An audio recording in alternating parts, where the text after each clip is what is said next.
Hey, good afternoon to you. 406 now, News Talk 105.9 WMAL, where we're making sense of the news. Coming up on the program, Congressman Mark Green will join us this hour at 4:30. And then at 5 o'clock, Congressman Chip Roy is here. You can join us at 888-630-9625, 888-630-WMAL. Always grateful to have you with us. You know, yesterday was the March for Israel right here in the nation's capital. The Washington Post couldn't spare any coverage of its front page for a rally that had hundreds of thousands of people in attendance. That's the hometown newspaper for the nation's capital. They mentioned it in the Metro section, just so, in case you were wondering. But a lot of people all across the country wanted to come to Washington, D.C. to express their support for Israel, to pray together. It was very peaceful and clean and wonderful, and so many. And you saw Democrat officials show up. You saw Republican officials show up. They were all speaking on the stage in support of Israel. Joe Biden couldn't spare any time to come and speak. But lots of people came out yesterday. But not everybody who wanted to be here could make it here. And it's not just because it was logistically challenging. It's also because apparently there were anti-Israel people who were trying to stop pro-Israel people from getting here. And that apparently is the case for our next guest, who made it to Dulles at least, coming all the way from Detroit, trying to get to that march yesterday. His name's Jonathan Kaufman. He was with an organization attempting to get to the March for Israel rally, and he'll tell us a bit more about it now on the phone. Jonathan, good to have you with us, sir. Great to be here. So let me make sure I have all the facts here right. You are a member of a Jewish organization that was trying to travel from Detroit yesterday to Washington, D.C. Is that right? Correct. So tell me about the group and how many people you sought to bring and what happened. The name of the group is the Jewish Federation, and they organized a trip to Washington, D.C. for the protest with all the Jewish members and supporters within the Detroit and Metro Detroit area. It was ended up being 3 planefuls, which was 900 people. And the plan was for all of us to fly over and be part of the protest. So you all were able to successfully get on the planes in Detroit, and you flew into Dulles yesterday. Then what happened? Well, we landed, and there were delays getting off the plane, and nobody really knew why. And those delays got longer and longer, and it felt like something fishy was going on. And then after about 2 hours, it got announced on the speakers of the airplane by the organizers of the event that the buses that we chartered to pick us up from the tarmac would not be picking us up because the drivers of the company that was hired to charter buses all basically did a walkout because they did not want to take the Jewish and pro-Israel protesters to the event. So they refused on ideological grounds. They decided that you weren't deserving of going to this peaceful rally, and they weren't going to be a part of it. Exactly. That's why. So to help people understand, normally when most of us go to the airport, you fly with a commercial airline, you land, you go to your gate, you exit, then you get ground transportation. Maybe you meet for some sort of bus or something else. You were expecting these buses to pick all of you up on the tarmac? Yeah, it was a little bit different. We didn't go through conventional commercial flights. It was a large airplane that was chartered by the organization. Gotcha. Because there were over 1,000 people. We wanted to streamline getting from point A to point Z in the most organized fashion possible. So we went through a separate TSA for getting onto the airplane, and then we had buses that were supposed to pick us up directly from the tarmac and bring us to the rally. So did any of your group make it to the rally?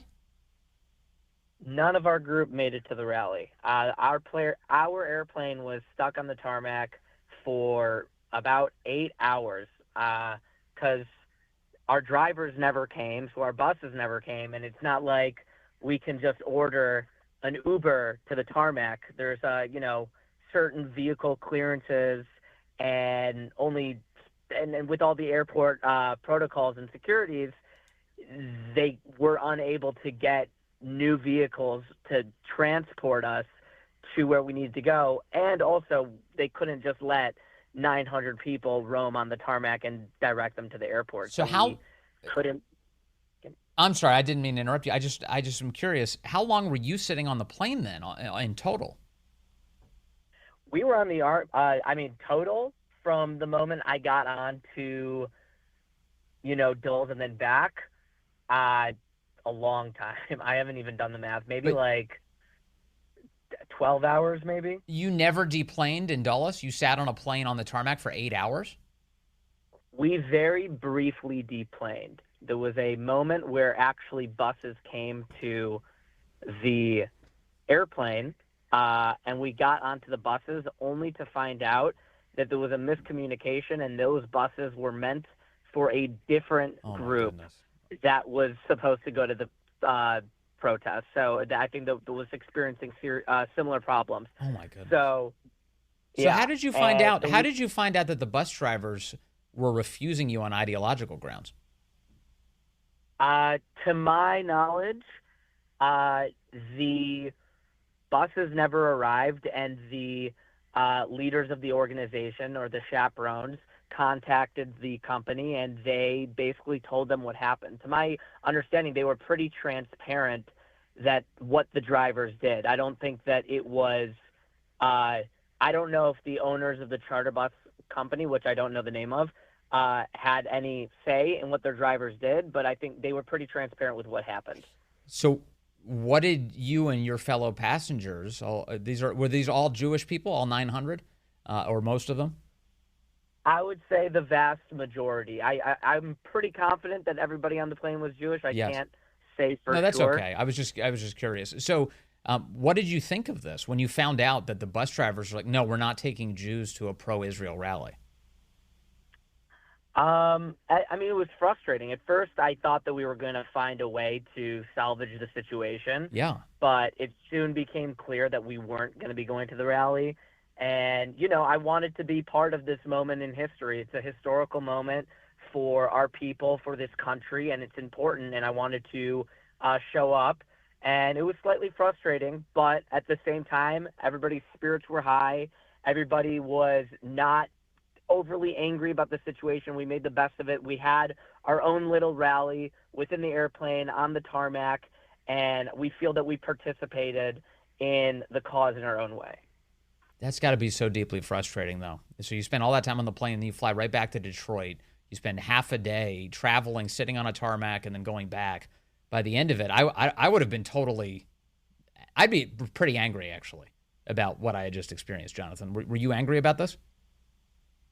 It's funny you say that, because looking at it, I would totally be in your shoes and saying that I would be angry. And looking at it as a passerby, 100%. But being part of the experience, for whatever reason, there was very little to no anger on the airplane. It was very much a spirits high environment. There were songs of Hebrew songs of freedom and uplifting vibes just being resonated throughout the entire plane. So, and it was, I feel everybody on the plane was slightly shocked that the level of angers were so low. It just was a very communal environment. I am receiving questions, and I think you addressed this, but what is the name of the bus company? You said you don't know the name of the company. I don't know the name of the company. Okay, but it's just remarkable that this has happened. Did you see that there are other places across the country where this happened too, some version of this? In Connecticut yesterday, the Jewish Federation in Fairfield had to drive everybody to the March for Israel after the buses failed to arrive. That's according to News 12 Connecticut. They said hundreds of people who gathered in Westport, Connecticut to take buses to the march yesterday in support of Israel were met with a surprise. They say that two of the buses booked with U.S. Coachways never showed up. They never showed up at all. And the CEO of the Jewish Federation of Greater Fairfield County called the dispatcher. The dispatcher said there was a scheduling error. The buses had been canceled. Well, what? I mean, so I don't... This may not be the only place where this occurred. I'm seeing in Connecticut, at least, buses just didn't show up. Apparently some, quote, scheduling error. I'm suspicious, Jonathan. I would be suspicious as well. I I posted a story of my experience on the airplane, and it got shared all over social media. And since then, I've had a lot of people reaching out to me, telling me that they had similar-esque experiences, especially what you just said, that they had buses that were supposed to be chartered that randomly got canceled. I heard that there were flights that were chartered similar to the flights that were supposed to be chartered from Detroit, or that were chartered from Detroit, that got canceled from Toronto. There was a lot of, call it, quote-unquote, coincidental things that were happening that were preventing people from going to the rally, and I don't look at it as so much coincidence. Well, sure, given what you experienced. They straight up told you that they weren't interested in taking you to the rally, obviously because you're Jewish and because you're trying to support Israel. So I guess the bus drivers tapped out as a result. Jonathan Kaufman, what an unbelievable story. And I think there's some lessons in the way you responded with grace. So thank you for that, and really appreciate your time today, sir. Yeah, absolutely. Thanks for having me. That's Jonathan Kaufman, who thought that he was going to a rally yesterday, flew all the way from Detroit, ended up sitting on a tarmac for 8 hours in Dulles, and then got turned right back around, went back to Detroit, missed the whole rally because of it. He said everybody on the plane, they weren't angry. They just took it in stride, sang Jewish songs together, Hebrew songs together, and they were better people than I am. That's what it sounds like, for sure. And yesterday, we had a caller indicate that there was also a problem from Liberty University. Liberty University had planned on sending a bunch of students to be part of the March for Israel to support everybody who was showing up at the rally yesterday. And all of a sudden, Washington, D.C. had indicated that they wouldn't be allowed to drop the students off in the city.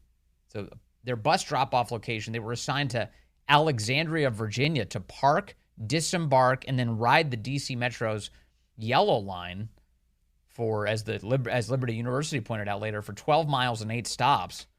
And they said that the new travel requirements fundamentally changed all of the security and transportation protocols that were supposed to be in place for the students. And so Liberty decided against it when they were told they couldn't drop off in D.C. and instead had to drop off far down the Yellow Line in Alexandria. They said, okay, we're going to cancel this trip, given our expectation was we could actually bring the kids into D.C. Not the case. So all sorts of... Are you suspicious? I am deeply suspicious. I mean, in one case, and at least in Jonathan Kaufman's case, they say they were outright told, yeah, our drivers just didn't want to do it. Just didn't want to pick you up from the tarmac and take you all the way into this rally. It's wild. It's just absolutely wild. We've got some calls coming in. Patrick's in Leesburg on line 1. Patrick, good afternoon. You're on the Vince Coglianese Show. Hey, Vince. Hope all is well, my man. Thank you. I got a question for you. Is mail-in voting happening in this next election? Is mail-in voting happening? Yes. Yeah. There's plenty of states across the country that have that going on. Patrick? Why are we still doing it? If that's going to happen, it's a wrap. And we know Xi Jinping coming to meet Newsom and him going over there and playing basketball and knocking some kids over. I see what's going on. Yeah. And I'm sure everyone else does, too. Yes. This is what we were just talking about with Gordon Chang, too. Xi Jinping has every incentive to meddle in this next election, just like he did the last one. Correct. And, hey, to the last caller, Jonathan, hey, I'm glad you all are okay and safe. I'm glad those bus drivers didn't show up. Why is that? Maybe they had bad intentions and they said, hey, I'm just going to stay home and sit this one out. I'd be horrified. I'd be horrified by some other outcome. But these guys just refused them service because of bigotry, and they said it outright. So I appreciate the call, Patrick. Right. Yeah, it's crazy. Quick, does anyone even know Xi Jinping, what that stands for? What the name Xi Jinping stands for? I don't know. What does it mean? It stands for very small ping. Thank you, Patrick. Like the comedy today. Thanks, man. Very small ping. I hadn't known that. Now I'll know for the future. All right. Let's go to the phones. We've got Warren calling in from Lorton on line 4. Warren, you're on the Vince Coglianese Show.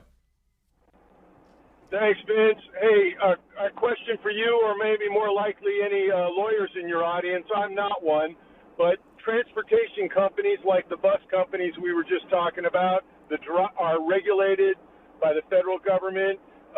Drivers have to have commercial driver's licenses, which are obviously issued.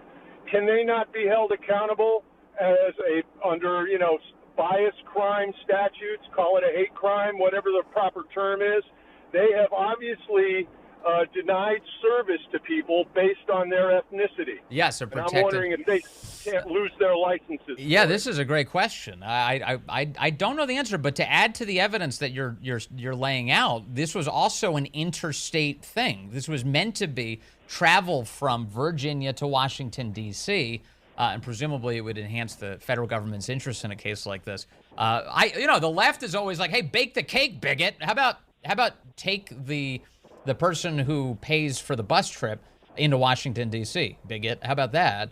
And great point. And great point. One of the other pieces here, Warren, if this was a plane load of black Americans arriving at Dulles with an expectation, they'd already paid for their bus to take them to some sort of civil rights event or something in Washington, D.C., and the bus driver refused on the grounds that he doesn't like black people. I'm not taking black people to an event to support black people.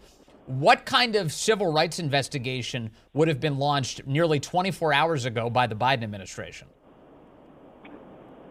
Absolutely. There'd be hundreds of FBI agents on it, no doubt. No question. And so far, we've heard nothing. In fact, until I turned you on my drive home, I hadn't even heard about this. Yeah, no, that's exactly right. Now, in fairness to some other news outlets, like the New York Post, great news outlet, they are talking about this. They've done some coverage of this, including some quotes from our guest, Jonathan Kaufman. But you're right. It's mostly crickets everywhere else. Oh, a bunch of Jews were stranded at Dulles because they're Jewish and because they support Israel. Yawn. It's a Tuesday. It's a Wednesday now. This story's going away. It's crazy, but right. If some of the details were changed, the Biden administration would be all over it. They'd be exploiting it to no end. Thank you, Warren. Absolutely. It's a good point. Final thought for the lawyers is, what about a civil suit, since these people had to spend a lot of money to charter planes?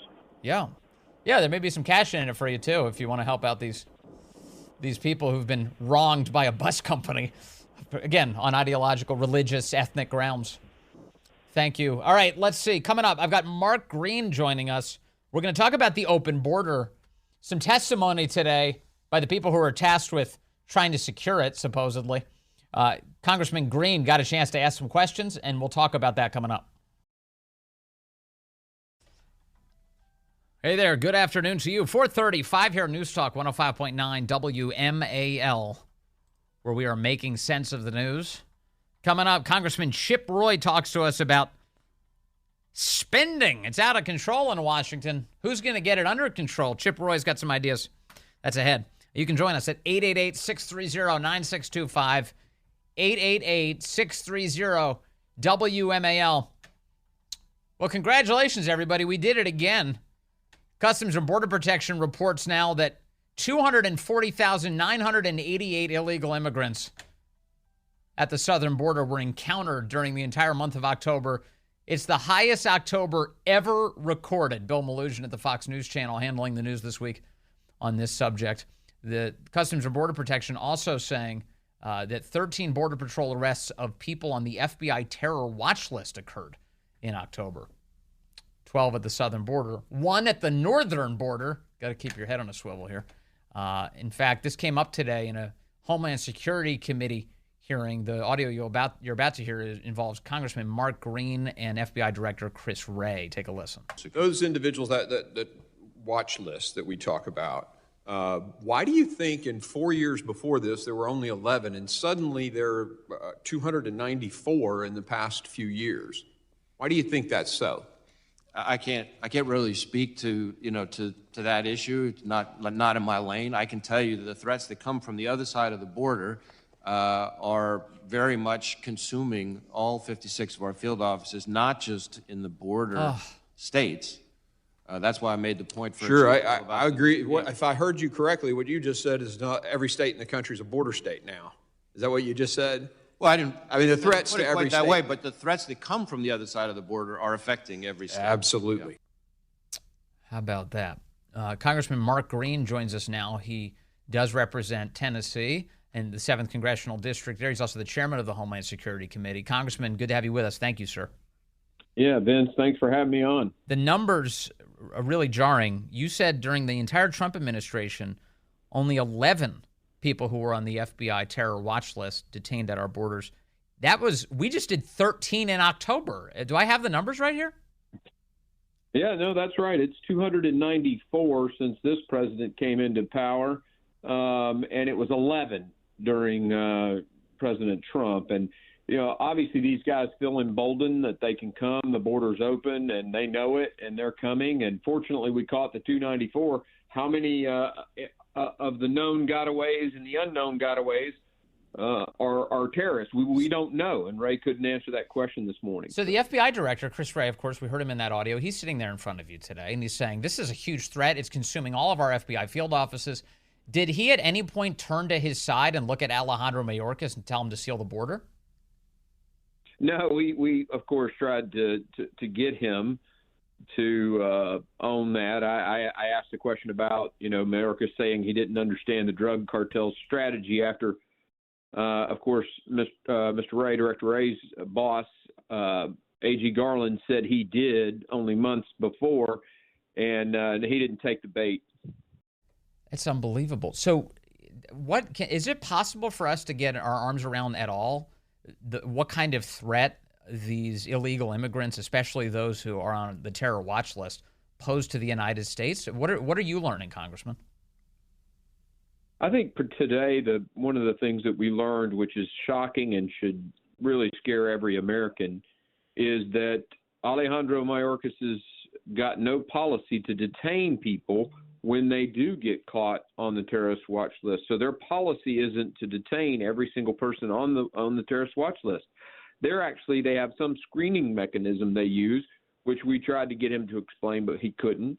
And then we know for a fact, Director Wray said, yes, we're currently pursuing people who were on the watch list. We know they crossed the southern border and they were released into the country.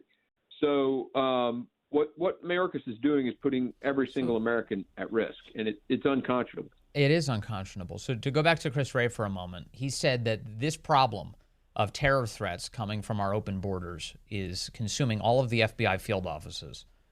Well, then, if that's the case, why is this not the biggest investigation in U.S. history? Because by the FBI's own assessment, the January 6th investigation is the biggest investigation in FBI history. If this is consuming all of their time right now, why aren't we looking at foreign nationals with the same intensity that we're looking at American citizens? Yeah, we did ask that, and of course, he pivoted back to the threats that he wants to list, but he can't get away from the fact that, when he's asking another question, he says all my offices are consumed with this. Now he's got 56 counterterrorism offices across the country. They're focused on the challenges created by the southwest border, the open border that Mayorkas has built. But the number one threat is something else. That doesn't seem to, jive with logic there. Yeah, it's costing America in a bunch of different ways, including monetarily. Your committee put out a report this week that found that the migrant crisis has taxpayers on the hook for upwards of $500 billion. The number is $451 billion. This is a very expensive problem for us, not to mention a deadly and threatening one. That's right. There are human costs. The deaths to fentanyl, the human trafficking, the brutally. I mean, this is just brutally tough on those Border Patrol agents. There's a human cost there, and then you look at the financial costs from uncompensated health care in the emergency department to the cost of law enforcement, local law enforcement that has to come out of state and local budgets. Yes. You add it all up, and estimates are between 200 and something to $451 billion. So something you and I may have talked about this before, but something that most Americans they may know about it if they listen to the right news outlets, places like this one that tell them everything that's going on. But we don't all see the images. There are some horrifying images apparently from our southern border that include dead people dying on either side of our border, just the most gruesome possible circumstances. And I know, for instance, earlier this week, members of Congress were shown footage of what went down in Israel on October 7th, the horrific footage there. Many of them very affected by it. They saw it and they were leaving in tears. Some of them couldn't stay for all of the video footage. Do you think it'd be possible to maybe showcase some of what's happening here in our own country for members of Congress to get some bipartisan agreement on fixing this? It's not a bad idea. Some of the video that I've seen is, of dismembered bodies being thrown on a campfire that were all done by the drug cartels. I mean, it's just horrific. And so, that's not a bad idea. When we try to show things in committee, they always try to, gavel it down as failing to meet decorum. I know I showed an image of a woman who had been brutally raped, stripped naked, dropped at an elementary school in Texas, a migrant, and was left naked. We showed the picture, of course, covering her face. She'd also been scalped, by the way. Oh my God! And we showed that picture, and of course, the Democrats protested because it showed her exposed backside. But that's a great idea. We should try to do that. So thanks. Well, look, I just want to see some intensity on this issue. I know you do too, because it's important, and our country very much collapsing as a result of all of this. I want to play. Let me play some more audio from you today. This is further questioning Congressman Mark Green challenging Chris Wray on more information here. Can the FBI guarantee the American people that known or suspected terrorists, including any from Hamas or other terror groups, are not amongst those gotaways?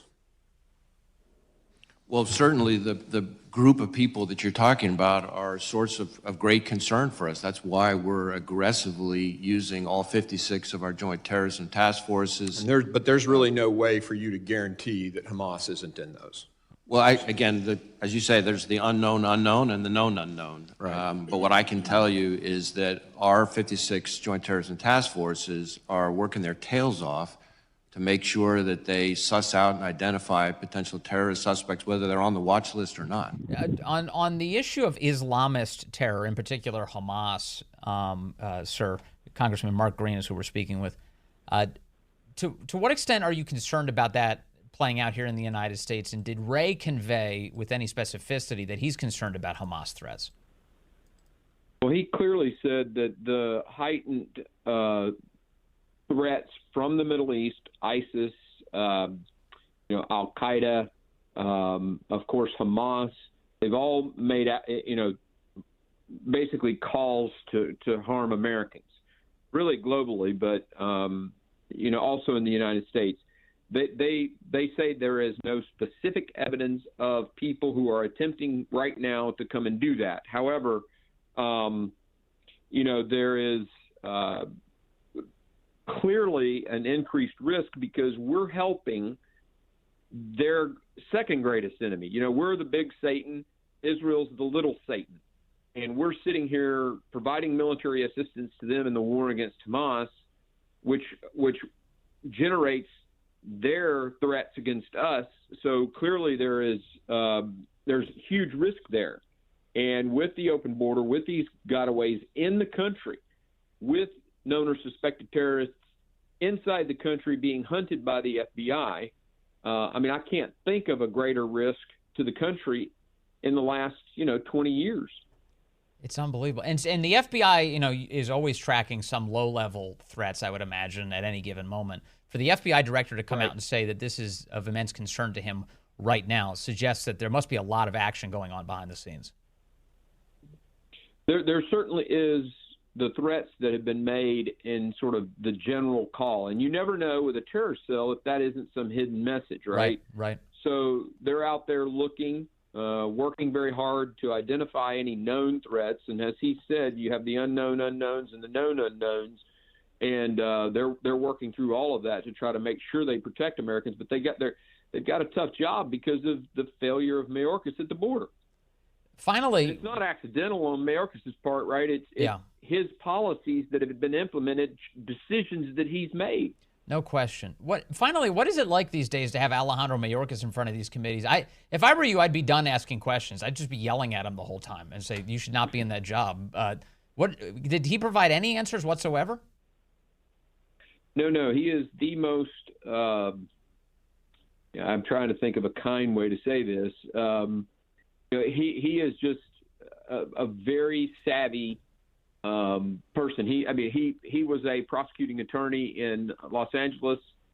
He knows how to ask these questions or answer these questions. And I've never had anyone, obfuscate better than Alejandro Mayorkas. Yes, and there was an effort this week to try and get him impeached. 8 Republicans voted against it. You think that was a bad idea? They should have voted to impeach this guy. Yeah, I voted to impeach him. I mean, and we're going to continue our work. It doesn't change what we're doing. We're doing a five-phased investigation. We're going to keep that up. I think it should conclude sometime in December. We'll make a referral to the Judiciary Committee either in late December or the 1st of January, and we're going to be recommending that he be impeached. All right. Congressman Mark Green, again, chairman of the Homeland Security Committee. Really good to talk to you, sir. Thank you for that today, and thank you for questioning these guys. We appreciate it. Okay, we've got, let's see, I've got some audio today, some more audio for you from this hearing involving Christopher Wray and Alejandro Mayorkas. And will they call him that in prison, Alejandro? Are they going to call him that? We'll see. Maybe he'll get a cool nickname or something. He'll join a gang. The cartels should welcome him with open arms when he gets there. Let's see. We have Congressman Michael Guest, who challenged Mayorkas today on the state of our border and used that infamous Jay Johnson assessment. Remember the former DHS secretary under Barack Obama, who said, yeah, if you get over 1,000 people a day, the system's like completely overwhelmed. Those were the good old years. Just 1,000 a day, we can handle that. If Secretary Johnson said 1,000 immigrants a day when he was in the position that you sent, if that was a bad day, and that 4,000 a day was a crisis, what is a bad day for you, Secretary Mayorkas? Because we see now that the numbers have exploded. They're no longer 1,000 a day. They're not even 4,000 a day when this article was written. They're over 11,000 a day. And so in the last 20 seconds, what number to you represents a bad day when we see the number of apprehensions increase dramatically? So, Congressman, when nobody crosses the border, it's a bad day. I'll give you the remainder of my time to answer the question, and I'll yield back. Vice Chairman Guest, we do not minimize the significance of the challenge at the southwest border, and we are intensely focused. It's a challenge. But remember that word? Remember? Early in the administration, circle back, Jen Psaki. There's a little throwback for you. Remember, she was saying, it's not a crisis, it's a challenge. It's just a challenge. What does that mean? It's not a crisis, it's a challenge. Jay Johnson said it's a full-blown crisis. To the question, and I'll yield back. Vice Chairman Guest, we do not minimize the significance of the challenge at the southwest border, and we are intensely focused on it. What? What does that mean, intensely focused on it? Are you staring at it like a magic eye book or something, hoping that you'll figure out what's going on down there? Is there a number? Would you like to give a number? I asked for a number. That was my question. What number to you represents a bad day? And are you refusing to answer the question? Vice Chairman Guest, as I said, we do not minimize the significance of the challenge at the southwest border. Oh my God. That wasn't my question, Mr. Mayorkas. I asked a simple question. Give me a number. And you're filibustering, and you're refusing to answer the question. What is that number? I have answered your question. No, you haven't, Mr. Mayorkas. You've not answered the question. What a scam. What a complete scam. Are you sick of this crap? I'm totally sick of it. Totally, with this guy and Biden. It's just like intentionally giving the country the finger. Chris Wray, there's some questioning of Wray today. Wray talks about the terror threat that's going on in the country right now. It's amazing that these two can sit next to each other because Wray is saying that the open border is causing a massive terror threat. Well, certainly we're in an environment where the number of tips and threats that are being reported to us have gone up significantly since October 7th. We were already, as I testified earlier, already in an elevated threat environment even before October 7th, and it's gone to a whole nother level since October 7th. The biggest chunk of the threats that have been reported into us by a good margin are threats to the Jewish community, synagogues, Jewish prominent officials, things like that. In other words, the left is on the move. Is the FBI up to the task? Are they done going after every conservative in America for voting for the wrong guy? You're not supposed to vote for him. I'm going to knock your door in. I don't know. What about these lefties who are threatening to destroy Israel, threatening the Jews, supporting terror? What's going on there? Give us a list of all the people whose doors you've kicked in who have done that. It's a small list. Almost no one's on it. Coming up, we're going to talk to Congressman Chip Roy, as Washington engages in another can kick on its spending habits. Chip Roy would like to see a change of pace there. Also, I've got more audio for you coming up on from this hearing today about whether or not the FBI is going to investigate Rashida Tlaib for being a part of a Facebook group that loves terrorism. Yeah, you heard me right. More details ahead.